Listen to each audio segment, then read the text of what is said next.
우리 오늘 말씀은 우리 시편입니다.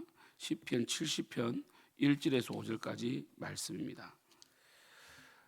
하나님이여 나를 건지소서, 여호와여 속히 나를 도우소서. 나의 영혼을 찾는 자들이 수치와 무한을 당하게 하시며 나의 상함을 기뻐하는 자들이 뒤로 물러가 수모를 당하게 하소서.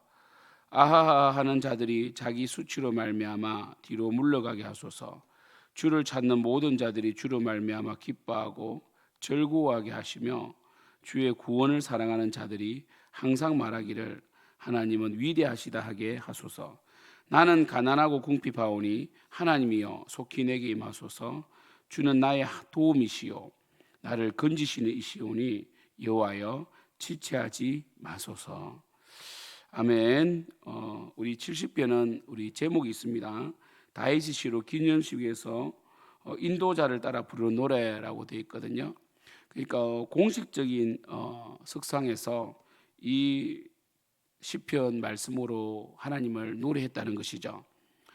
그죠? 그러니까 참 이 다윗의 시인데 기념식에서 여러 가지 하나님을 높일 수 있는 소재나 그리고 이 기도 제목이 있겠지만 첫 구절을 하나님이여 나를 건지소서 여호와여 속히 나를 도우소서라고 시작했다는 것이 참 좀 특별하죠. 왜냐하면 보통 이 기념식에서는 좋은 일이니까 하나님을 높입니다.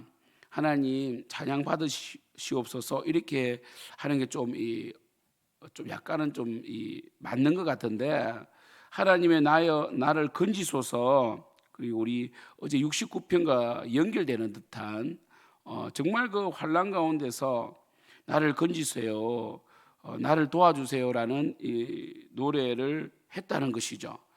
그런 걸 보면 이스라엘 백성들이 정말 그 많은 고난을 당했다는 걸 알 수 있죠. 사실 다윗의 시대에 왔어야 좀 이스라엘이 평강을 얻고 그리고 이 다윗 때에 주변 모압이나 암몬이나 에돔을 다 굴복시키고 블레셋도 그때는 우리 그 다윗 나라 통일 이스라엘을 공격하지 못했거든요. 근데 그 전에는 이 사사 시대도 마찬가지고 특별히 사사 시대 때에 끊임없이 그리고 이 다윗이 등장하기 전에 사무엘 시대, 사울 시대에도 여러 가지 전쟁이 있었죠. 블레셋이 쳐들어오고 그리고 암몬이 쳐들어오고 그죠? 암몬의 왕 나하스라든지 블레셋 골리앗 많은 전쟁이 있었어요. 참 그 이스라엘 백성은 전쟁을 많이 경험했거든요.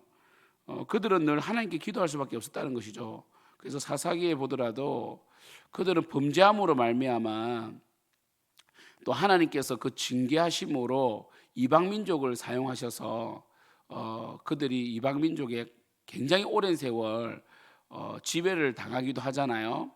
그때마다 하나님께 부르짖고 또 사사를 세우시고 그 사사를 통하여 이방 민족을 몰아내고 또 한동안 평안하다가 또 범죄함으로 또 이방 민족이 쳐들어오고 또 사사를 세우시고 이스라엘의 부르짖음을 들으시고 또 그들이 또 회복되고 이것이 이 사이클로 계속 반복되어 왔잖아요. 그죠? 그들은 사실은 1절에 하나님이여 나를 건지소서 여호와여 속히 나를 도우소서 이 기도 속에 사실 이 왕이 이렇게 기도했다는 것은 이스라엘을 대표해서 기도한 거 아닙니까? 그러니까 뭐냐면 하나님 이제는 전쟁을 끝내주세요. 이제 우리도 정말 하나님을 잘 섬김으로 이제 정말 우리의 이 고난이 주님의 수치가 됩니다. 우리를 붙들어 주세요. 이런 기도거든요. 그 2절 보면 나의 영혼을 찾는 자들이 수치와 무한을 당하게 하시며 다윗은 또 오랫동안 이 사울의 핍박을 당했잖아요. 그죠? 정말 이 잘못도 하지 않았는데 핍박을 당했죠. 그리고 나의 상함을 기뻐하는 자들이 뒤로 물러가 수모를 당하게 하소서. 그죠? 그리고 이 2절을 통해서 뭘 말씀하고 있는 거예요? 우리는 이러한 이 고난을 당할 수 있다는 거죠. 그죠? 그리고 많은 사람들이 고난 당하는 자들을 이렇게 세우거나 위로하기보다는 오히려 비난하고 그리고 수치를 주더라는 것이죠. 3절 보세요. 아하 하는 자들이 자기 수치로 말미암아 뒤로 물러가게 하소서. 그러니까 굉장히 비웃고 조롱하는 자들이 있더라는 것이에요. 이런 다윗도 마찬가지였잖아요. 정말 다윗이 정말 사울에게 쫓겨다닐 때는 좀 많은 사람들이 다윗을 고소하고, 그리고 이 사울이라는 그 강력한 왕의 힘에 빌붙어서 의인 다윗을 핍박하지 않았습니까? 그리고 이 다윗이 고난 당할 때마다 뭡니까? 다윗이 범죄하였기 때문이다라고 조롱하였지 않습니까? 그러나 다윗은 그럴 때마다 사람에게 복수하지 아니하고 주님을 찾았죠. 이것이 한 개인의 기도도 될 수 있지만, 다윗의 체험적인 기도도 될 수 있지만, 이스라엘의 기도가 되잖아요. 왜냐, 왕이 기도하기 때문에, 기념식에서 노래하기 때문에. 그러니까 우리가 이렇게 이 하나님을 잘 섬기고 복을 받을 때는 여러 민족들이 우리를 흠모하지만, 우리가 하나님께 범죄하거나 또는 이 정말 그 왕 한 번 잘못 세워가지고 이스라엘이 너무 곤욕을 당했잖아요, 사울 때문에. 이와 같이 주님 앞에 우리가 바로 서지 못할 때 많은 민족들이 웃음거리가 되고, 그리고 그들의 침략으로 인하여 우리가 많은 걸 잃게 된다. 그래서 우리는 더 이상 이러한 수모를 당하면 안 된다는, 사실 이 뭡니까, 결의에 찬 노래라고도 할 수 있어요. 그러니까 4절 보면 주를 찾는 모든 자들이 주로 말미암아 기뻐하고 즐거워하시며 주의 구원을 사랑하는 자들이 항상 말하기를 하나님은 위대하시다 하게 하소서라고 되어 있거든요. 그러니까 주님을 찾는 모든 자들이 기뻐하고 즐거워하게 해라. 그러니까 좀 이렇게 도와달라는 거지, 그죠? 그러니까 참 다윗이 그래도 엄청난 그 고통 가운데서 결국 주님을 의지하였고 주님께 기도하였고, 사실 다윗이 이 많은 찬양시를 썼다는 것은 그가 슬플 때나 고통을 당할 때나 원수에게 공격을 당할 때나 회복되었을 때나 모든 원수를 다 이겼을 때, 그 시편 18편 나오잖아요. 다윗이 모든 원수를 다 이겼을 때에 나의 힘이 되신 여호와여라고 노래했잖아요. 다윗이 위대성이 바로 여기 있는 거예요. 그의 모든 상황 속에서 이렇게 이 찬양시를 쓰고 주님을 찾았다는 것이거든요. 그래서 다윗은요, 분명히 하나는 알고 있어요. 어떤 어려운 가운데서도 주님을 찾는 자는 수치를 당하지 않을 것입니다. 지금 현재 당장 사람들의 수치를 당할 수는 있어요. 사람들은 잘 모르면서 늘 남의 고통을 좀 즐기는 그런 경향이 있어요. 그리고 사람들은 말을 잘 만들어내고 늘 그들의 말로 인하여 많은 사람이 죽어가는데도 그들은 절대로 회개하지 않아요. 그러니까 그들을 바라보고 그들을 설득하고 그들을 이해시키려고 하면 사실은 한도 끝도 없죠. 그 다윗은 주를 바라보았어요. 정말 그 억울한 일을 당할 때에도 그는 정말 이 하나님 앞에 회개하고 혹 내가 범죄하였는가라고 늘 감찰하면서 주님 앞에 더 한 발짝은 나아갔죠. 그렇기 때문에 다윗은요, 주를 찾는 것이 얼마나 위대한 일인지 안단 말이에요. 주님께 기도하고 주님을 찾는 거예요. 범사에 그분을 인정한 것이죠. 주님께서는 이걸 기뻐하시거든요. 그래서 5절 보면 나는 가난하고 궁핍하다라고 말합니다. 이런 사실은 이 다윗이 굉장히 부유하잖아요. 부유한 왕입니다. 그러나 그는 가난하고 궁핍하다는 것이죠. 그러니까 어떠한 부유함도 다윗의 마음을 채워줄 수 없죠. 그죠? 그러니까 어떠한 인기도, 인간의 인기도 우리의 영혼을 채워줄 수 없거든요. 그래서 나는 가난하고 궁핍합니다. 그러니까 심령이 가난한 자는 복이 있다. 그죠? 심령이 가난한 자는 복이 있잖아요. 흑이진 자, 그러니까 이 의에 줄이고 무하는 자는 복이 있다라고 돼 있잖아, 팔복에. 그러니까 나는 가난하고 궁핍하다는 것은 의에 줄여 있다. 나는 당신께 굶주려 있습니다. 나는 어떤 것으로도 채워줄 수 없는 마음을 가졌는데 이것은 오직 하나님만이 임하셔야 됩니다. 하나님이 채워주십니다. 그래서 하나님이여 속히 내게 임하소서. 주는 나의 도움이십니다. 나를 건지시는 이시오니 여호와여 지체하지 마소서. 그러니까 이 다윗은 백성들 앞에서 이 기념식에서 이 노래를 부르게 한 것이죠.